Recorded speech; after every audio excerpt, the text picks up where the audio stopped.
Professor साहब, professor स्वामी, आपसे एक चीज और, एक दो चीजें पूछनी है। कल जो एक बिना बात का बतंगड़ एक बनाया गया कि राहुल गांधी ने फ्लाइंग किस दिया, फिर बताया गया कि राहुल गांधी ने क्या बोला।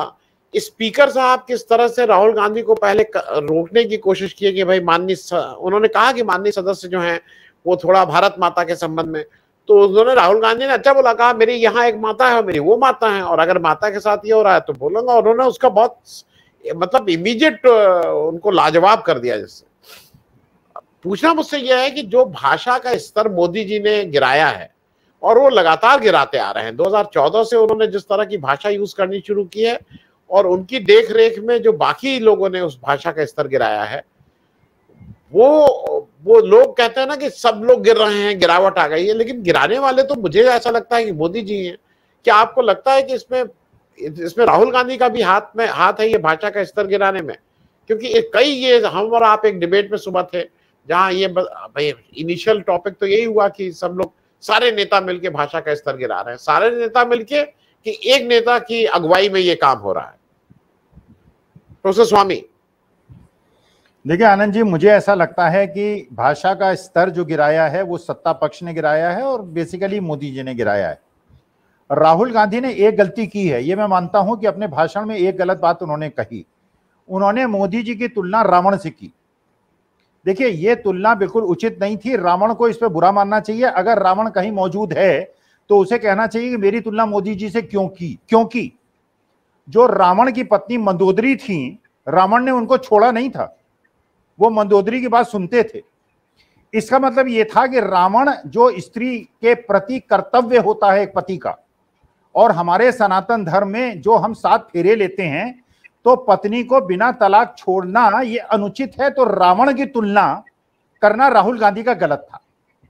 देखिए दूसरी बात रावण की जो बेहतर लगती है, मैं मानता हूं कि रावण में एक गुण बहुत अच्छा था। उसने एक स्त्री का अपहरण किया था, मैया सीता का अपहरण किया था, उसका दंड हम उसको देते हैं, हर साल उसको जलाते हैं, लेकिन मैया सीता को हाथ नहीं लगाया था उसने स्त्री के चरित्र पे और उसके शरीर को स्पर्श नहीं किया था। वो ऐसा राजा नहीं था जो ब्रजभूषण शरण सिंह जैसे आदमी स्त्री के ऊपर अन्याय करने वाले, उनको सड़क पर घसीटने वालों के खिलाफ जो आदमी कुकर्म करता है, उसको स्मृति ईरानी के 2 सीट पीछे वो आदमी सीना चौड़ा करके बैठा था। किसानों को कुचलने वालों की जो रक्षा करता है और अपना मंत्री बनाता है, जो उन्नाव के अंदर स्त्री के साथ अपमान करता है, जो मणिपुर में जिस प्रकार के अन्याय सभी संप्रदाय और सभी लोगों के साथ हो रहे हैं, केवल वो कुकी समुदाय के साथ नहीं हुए, वो मैती समुदाय के साथ भी हो रहे हैं। वहां पे अगर क्रिश्चियनों के गिरजाघर जलाए जा रहे हैं तो हिंदुओं के मंदिर भी जलाए जा रहे हैं। मेवात के अंदर अगर मस्जिद जलाई जा रही है तो इसका मतलब यह है कि मोदी जी आपके शासनकाल में 9 साल में कोई भी धर्म सुरक्षित नहीं है, हिंदू धर्म भी सुरक्षित नहीं है। क्योंकि अगर हिंदुओं के मंदिर जलाए गए हैं मणिपुर में अंदर, और वहां पे अगर वहां की लोकल पुलिस असम राइफल के खिलाफ एफआईआर दर्ज करा रही है, इसका मतलब यह है कि राज्य की पुलिस को केंद्रीय जो बल हैं उनके खिलाफ शिकायत कर रही है। इसका मतलब जो डबल इंजन की सरकार है, एक इंजन एक साइड में चल रहा है और दूसरा इंजन ठीक उसके विपरीत चल रहा है। तो मोदी जी आपने सारे देश की सारी मर्यादाओं को गिरा दिया है। अब आर्थिक मर्यादाओं की बात कीजिए। सारे प्रबुद्ध लोग आप लोग बैठे हैं। आनंद जी, आपकी तनख्वाह है मान लीजिए 1 लाख रुपए, 90,000 रुपए आप खर्च करते हैं, 10,000 रुपए बचाते हैं। 1 लाख की तनख्वाह पे अगर आप 3 करोड़ रुपए का लोन ले लें तो लोन के ऋण का और मूल का भुगतान आपको करना पड़ेगा। लेकिन आपकी आमदनी अगर स्थिर रहती है 1 लाख रुपए, तो आपके ऋण और मूल का भुगतान आप कैसे करेंगे? इसका मतलब यह है कि भारतवर्ष में जो हमारे एक्सटर्नल डेट्स थे, जो 50 लाख करोड़ के थे, वो अगर 150 लाख करोड़ के हो गए हैं, 3 गुने हो गए हैं, और जीडीपी उसी गति से बढ़ रही है, इसका माने आप डेट ट्रैप में हैं। इसका मतलब यह है कि आपने देश के फाइनेंसेस को भी खत्म कर दिया है, आपने देश की इंटरनल सिक्योरिटी को भी खत्म कर दिया है।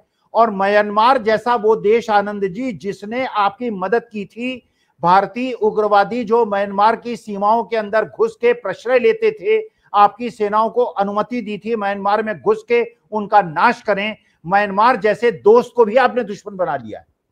तो आज आपने सारे विश्व को दुश्मन बना लिया है। अमेरिका भी आपके खिलाफ प्रस्ताव पार कर रहा है, यूरोपियन यूनियन भी कर रहा है, यूके का पार्लियामेंट भी कर रहा है। चीन पाकिस्तान तो दुश्मन थे ही, नेपाल भी आंखें दिखा रहा है, म्यांमार को भी आपने दुश्मन बना लिया, बांग्लादेश को भी आपने दुश्मन बना लिया। इसका मतलब यह है कि आप केवल हिंदू मुसलमान कर रहे हैं, लेकिन हिंदू मुसलमान करने के आप सबसे ज्यादा नाश अगर किसी का कर रहे हैं, मेरे हिंदू धर्म का कर रहे हैं।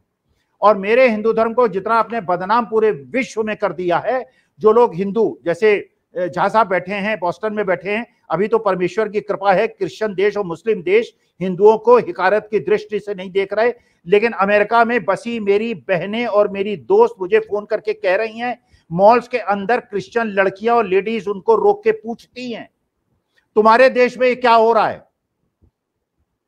तो इसलिए ये मूर्ख हमारे विश्व में बसे हुए हिंदुओं के दुश्मन हैं, ये हिंदू धर्म के दुश्मन हैं, ये मूर्ख हैं, ये पाखंडी हैं और ये देश को तोड़ रहे हैं, मेरे देश का नाश कर रहे हैं। प्रोफेसर स्वामी, एक छोटा सा प्रश्न, और वो चूंकि रेलेवेंट इसलिए मैं आज वो प्रश्न उठा रहा हूं जो जनरली इतनी बातें होती हैं कि वो छोटी छोटी चीजें छूटती हैं, लेकिन वो महत्वपूर्ण है। 9 अगस्त इस देश के लिए और खास करके समाजवादियों के लिए तो वो 15 अगस्त से बढ़ के दिन है। और ये लोहिया जी ने इस पे बार बार कहा था कि भाई हमारे देश का, इस जन का, आम आदमी के लिए तो 9 अगस्त ही महत्वपूर्ण है। 15 अगस्त तो ब्रिटिशर ने कहा था कि इस दिन आजादी देंगे। खैर, 9 अगस्त जिसमें भारत छोड़ो, करो या मरो, मतलब इन सबसे आइडेंटिफाई होता है, उस हिस्ट्री को चेंज करने के लिए मोदी जी ने 2020 में कहा था कि मतलब 9 अगस्त को भी उन्होंने चेंज करने की कहा था और नया नारा दिया था, करेंगे और करके रहेंगे। और फिर उन्होंने कहा था कि 2022 तक हम न्यू इंडिया का एक निर्माण करेंगे। न्यू इंडिया नहीं, कोई भी इंडिया हो जाए, करो और मरो और भारत छोड़ो उसकी बुनियाद है। तो मोदी जी कभी कभी आपको नहीं लगता है कि बुनियाद हिलाने का काम कर रहे हैं इस देश के इतिहास के साथ जो मजाक करते हैं? मैं थोड़ा 9 अगस्त पे भी एक छोटी टिप्पणी प्रोफेसर स्वामी आपसे लेना चाहूंगा। नहीं, हिलाने का आनंद जी प्रयास नहीं कर रहे हैं, उन्होंने हिला दिया है, पूरी तरह से उसको हिला दिया है। देखिए, मैं तो आपके इस मंच के माध्यम से भक्तों से ये पूछना चाहता हूं कि जिनके लिए 2014 में देश स्वतंत्र हुआ है, उनके लिए 15 अगस्त देश के स्वतंत्रता का दिन है या कोई और दिन उन्होंने चुना है? वो 2014 का कोई मई जून का दिन तो उन्होंने नहीं चुन लिया है। देखिए, वास्तविकता में देश की छवि अंतर्राष्ट्रीय जो ये कह रहे हैं कि देश का डंका बज रहा है, देश की भद्द पिट रही है, वही 150 मेरे को दोषी साहब माफ कीजिएगा, वही ढोकला और खांडवी खाने वाले 150-200 लोग खड़े हो जाते हैं, वही मोदी मोदी करते हैं। उत्तर प्रदेश, बिहार में और महाराष्ट्र में और मध्य प्रदेश में, राजस्थान में 2 सीट नहीं मिलने वाली है बीजेपी को। गुजरात में दोषी साहब देख लीजिएगा, बाकी देश में कोई मोदी जी को सीट नहीं मिलने वाली है। जी जी।